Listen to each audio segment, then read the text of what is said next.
Hi దోస్తులు, welcome to సత్తన TV. ఏంది సత్తన మేకలు చూపిస్తారనుకుంటారా? నిన్న ముదిరాజులంతా కలిసి మేము మన భోజనాలకేనా ఇగో మేకలు అయితే ఎట్లా పోతారని కనుక్కున్నాయి. గుడిసె పురికిచ్చినాయి, తీసుకొచ్చి ఇక లాస్ట్ కట్టేసారు. ఇక వెనక సీరిగా ఒకదాని పొత్తం పెట్టిళ్ళు మనోళ్ళు కలిసి. తర్వాత ఇగో మా ఫస్ట్ గేరే ఒక 3 మేకలు తీసుకొచ్చినాం. ఒక మేక ఆల్రెడీ కట్ చేసిర్రు.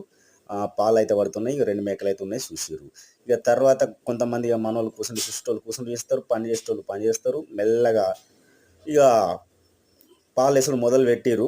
ఒక దాంట్లో 32 పాలు, 33 ఇట్లుంటాయి. ఇక మనోళ్ళు యూత్ పోరాగాళ్ళు సెల్లులలో పెట్టి ఆడుతాండ్రు, చూసేటోళ్ళు చూస్తా ఉన్నారు. ఇక వెనక ఇట్లా 32 పాలు అట్లా పెట్టిన తర్వాత ఒక గిన్నె తీసుకొని పెడతారు. తర్వాత ఒక్క ముక్క అటు ఇటు కాకుండా, ఇటు ఇటు కాకుండా, బొక్క కూడా ఇటు పోకుండా, పూలు బొక్కలు కూడా కరెక్ట్ అన్ని కొట్టి, అన్ని పాలకు అన్ని వచ్చేటట్టు కొట్టి, ఎందుకంటే లొల్లు అయితే కాబట్టి ఇక చూడుర్రి పెద్ద మనిషి ఆయన ముక్క ముక్క తరాదల పెట్టి జోకుతా ఉన్నాడు బంగారం జోకినట్టు. ఎందుకంటే అటు ఇటు కావద్దని. ఇక మన పెద్ద మనుషులు కొంతమంది మంచిగా